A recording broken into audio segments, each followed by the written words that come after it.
Removing a portion of my colon would rid me of my ulcerative colitis. I was at wit's end. Why can't any doctor figure out what is going on with him? Because now we're going a second time around. He looked like he was skin and bones. Being in the hospital, losing all the weight, looking so pale and white and just sickly. I mean, it was scary. I try not to rely on others, but going in the hospital, you just feel so helpless. And the support of family and friends and the people in the hospital that take care of you, God bless them.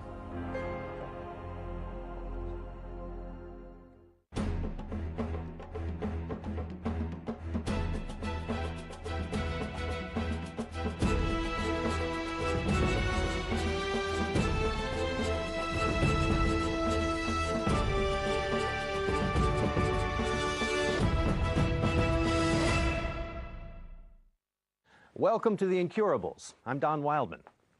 Ron Mueller grew up in a tight-knit Midwestern family. He was a cherished son and an idolized brother and uncle. They were roles that Ronnie took very seriously and worked hard to live up to. Whatever needed to be done, whoever needed help, Ronnie was the one they came to. His overwhelming sense of responsibility was a burden. Of course, he'd never admit that. But constantly being available for everyone else meant that there was less time to take care of himself. But he never complained. Even when he wasn't feeling quite right, Ron carried on. Until finally, his body demanded that he seek some help of his own. Being diagnosed with ulcerative colitis was devastating to me because at the time I was playing softball a lot. The teams that I were on, we were traveling in different cities.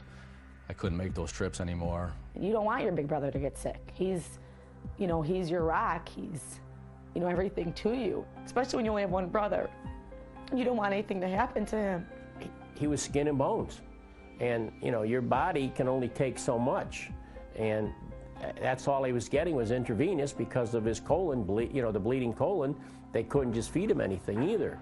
You want him home. You want him healthy. You want him eating things that he can eat and not having to be uncomfortable and not wonder, is he going to get better? Is this going to get worse? You don't want him to have major surgery. It's a scare when you see that because you don't know what's going to happen. And no matter how old your child is, you always worry about them. You feel helpless as a parent. What can I do? I felt my son was going to have this condition the rest of his life. Every year when the holidays come around, I was in fear that he would get another bout with it. They say they don't know what causes it. Stress doesn't help it. There's good stress, bad stress. As far as a cure, they say they don't know of one yet. They're doing a lot of research on it. But in their eyes, there isn't a cure. I grew up in the northwest suburbs, Mount Prospect, Illinois. Ron was a very laid-back type kid.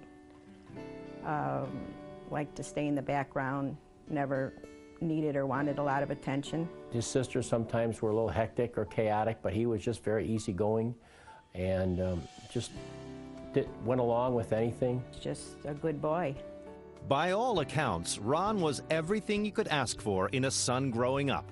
He got good grades, he stayed out of trouble, he was helpful around the house. His parents were understandably proud of their only son. Ronnie was always considered, the golden boy, because he was the only boy. Ronnie could never do no wrong, it seemed like a lot of times in our family. I was involved in a lot of sports. Sports used to be my life. Played, Little League. I always had friends through school or the neighbors that I would be playing in the street, baseball and football and hockey and ground ball game, where we just go in the street and throw each other grounders and acted like we were professional athletes. Kind of hoping to live that dream of becoming professional athletes because back then, they were like my heroes. My childhood memory of Ronnie was really just very active. We'd always go to his Little League baseball games and, there was the very big following with that and that was pretty unique. And then, he played basketball and just always on the go. I grew up with Bulls season tickets, Blackhawks tickets. We've been going to Chicago Bulls games for 22 years, and he has every ticket stub from all of 22 years. Being the only boy, I was the big brother, even though I had an older sister. You know, my sisters, I think, always relied on me. You know, we had our fights, our moments, as all siblings do, but, you know, love them to death. Ron and his 3 sisters have always been very close. As the siblings grew older and started their own families, their bonds grew even stronger. He likes to go to the nieces and nephews, you know, soccer games and baseball games and football games and basketball games, whatever it might be. My kids, my sister kids, they just run right to him. Uncle, uncle, uncle. And you know how you have in families, like you'll say, oh, Uncle Bob, Uncle Ted. He's uncle. He's not Uncle Ron, he's uncle. Kevin was his first nephew, his first godchild, and one of Kevin's first words, believe it or not, was gunkle. He just lights up their life. If there was something sisters needed, brother was there to help them constantly. He's the first one to help do something. It's that simple. Somebody calls and asks, Ron, give me a hand. He's the first one there to help, no matter who it is. I think he, by far, keeps our family together. I was in my mid-20s. I was still really active, you know, playing pickup games of basketball or softball, golfing.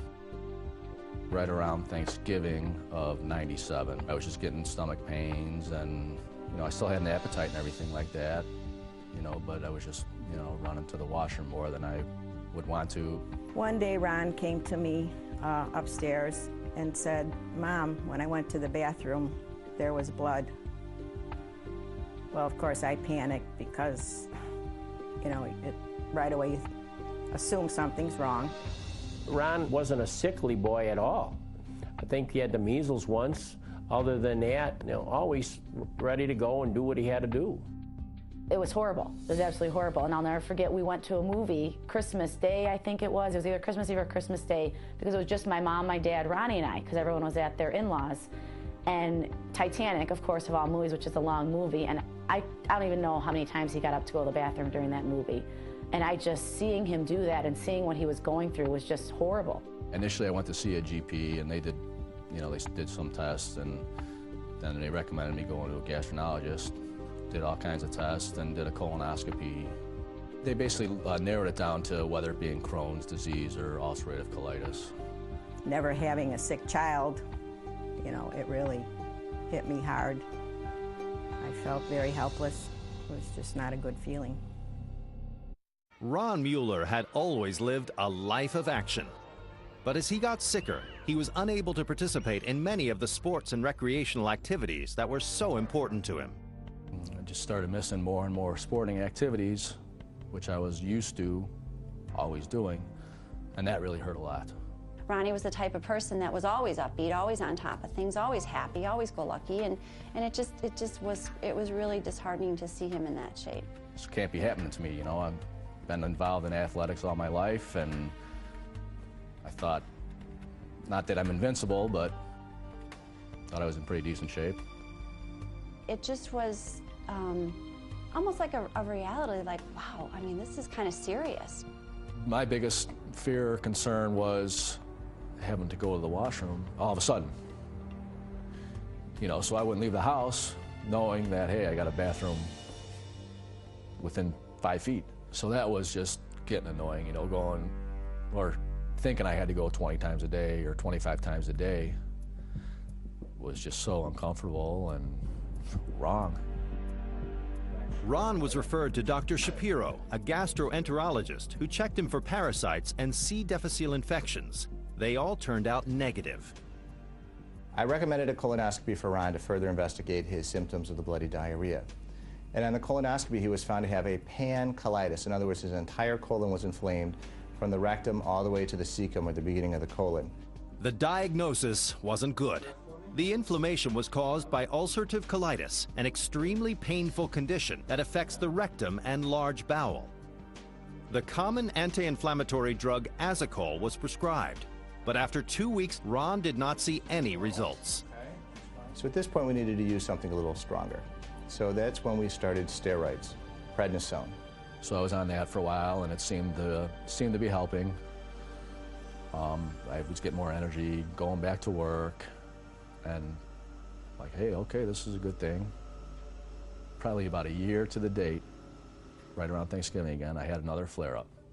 the diarrhea recurred, the bleeding, the crampy abdominal pain, and he was having diarrhea about 20 times per day. He was not able to eat a lot, so he just kept losing weight and finally got dehydrated, and we went back to the doctor and they said he had to be admitted. So he was hospitalized to receive intravenous steroid Solumedrol, which is very similar to prednisone. It's just an intravenous formulation, and it's more effective than prednisone in inducing a remission. Dr. Shapiro had done everything he could for Ron. He sent Ron to a leading physician at the University of Chicago for a second opinion. So they did a procedure right then and there, you know, didn't knock me out or anything like that. So it was very uncomfortable and uncalled for. He felt like he was like a test subject or like a, you know, like a science project. And I said to the doc, what's the problem? He said, well, it looks like his colon is inflamed in the front and the back, but in the middle is fine. And he said to up the medicine. I really came unglued because that just upset me, that that's all you can do is double medication.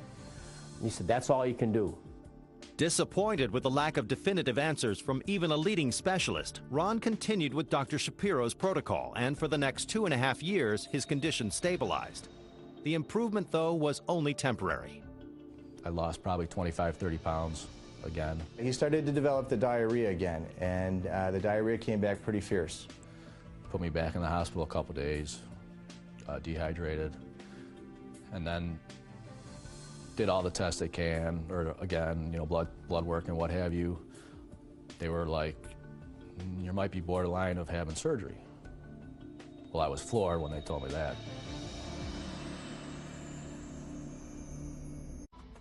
Ron Mueller had been pretty fortunate to this point in his life. He had a family who loved him. He was a popular member of the community. He was active, intelligent, and well-respected. But his serious bout with colitis was threatening all of it. After being in the hospital for the second time, it really hit me hard. You know, where do I go from here? Am I going to be living this for the rest of my life? Taking the medicine off and on and prednisone. You know, I read into it that that's not good for your body. One of the difficult aspects of treating Ron was that he was refractory to a lot of different therapies. So after a second hospitalization, I did recommend that he starts acidophilus. Acidophilus is a probiotic, or a good bacteria. Good bacteria is felt to strengthen the immune system. There's two main ones that have felt to be effective: lactobacillus and bifidobacterium. So I think that they're very good complementary therapies for ulcerative colitis. And I also recommended that he take multivitamins as well as calcium. A friend of ours through our bank, he went to a holistic doctor, Dr. Darren Weissman. So he gave me his name and number. He's like, if you got an open mind, give him a call, see what he has to say, and go see him. Ron Mueller came to see me in June of 2001 in really a trying place. And it had really been a brutal experience for him and his family, going through this diagnosis and being in the hospital multiple times with having the ulcerative colitis. I didn't know anything about alternative medicine and what it could do, what it does, what it was about, and I didn't know, you know, what to expect. I think he's a year older than me, so I could, you know, I responded with that well, you know, younger guy, caring, and, you know, he just went down and did a bunch of one-on-one conversation first, and then he, you know, basically checked out. You know, he does a muscle testing and felt around the stomach and, you know, what have you. You know, he said, we're going to cure it. My approach with him was just really to connect with Ron and to really help him realize that, you know, the medical community was going to be treating him for the inflammatory bowel disease, the ulcerative colitis, but I wanted to connect with Ron to understand, you know, how has he been living his life? What is the true cause and the root as towards why this manifested in his body to begin with? He put me on a bunch of supplements, all natural, a no sugar diet. So I did that for 2 weeks and basically a detox. It was tough. You know, you're so used to eating everything in sight, as I would call a seafood diet, you know, down to reading labels and everything like that, you know, and I did it. And I definitely think it helped. The biggest thing to me, too, is water. Water is imperative for optimal health. When a person, first and foremost, is not hydrated, when the water doesn't enter their cells, then their ability to detoxify and heal is affected on so many different levels. Stress, when it's triggered, affects our pH, and that causes the body to become acidic under stress. That acidity, the next response is inflammation. There's the itis. And for Ron's experience, it was in his colon, and inflammation is directly due to dehydration. So the key when I'm working with somebody is to first and foremost understand where's their stress levels. Ron and Dr. Weissman traced the earliest stages of his disease to a time when Ron took over the family business. They believe the pressures during that time triggered the problem. I think then when he took it over, it put a lot on his shoulder, and he took more than it actually was. And I think a lot of stress came with that only because it needed a lot of work. It needed someone that was going to take the control and bring the business to where it needed to go. And I was 24/7. It was controlling my life. But Ronnie tended to keep things in a lot. He very rarely expressed himself when things were bothering him. He just would keep it in. He'd get frustrated or upset, and he was a sensitive person to other people's needs at the sacrifice of himself. And in doing that, it resulted in an inferno within himself. No matter what you think about the steps that we took in helping Ronnie along his journey to recovery were being really in tune with what he was eating. And so putting him on the eating program, getting him properly hydrated, being in tune with his sleep and his exercise, and him, you know, owning his power, expressing how he feels in a moment where in the past, Ronnie was a stuffer. The hardest part of following Dr. Weissman's program is just, you know, sticking to it and keep telling yourself, this will help. I'm like, yeah, whatever, you know, I'm not, okay, how is this going to cure you? You know, this doesn't make any sense. But then once he started getting better and he started, you know, putting his weight back on and started being Ronnie again, it kind of was like, oh, wow, you know, this is, you know, okay, so maybe this works. You know, for some people it happens right away, but for Ronnie, it was an evolutionary journey. After about a month, he began to make shifts. And once he made the shift, really, and the key shift was truly him emotionally reconnecting to a part of himself that was unable to speak his truth. I'll be the first to admit I'll eat my words. You know, this voodoo doctor is amazing in the sense that he brought my brother back to us.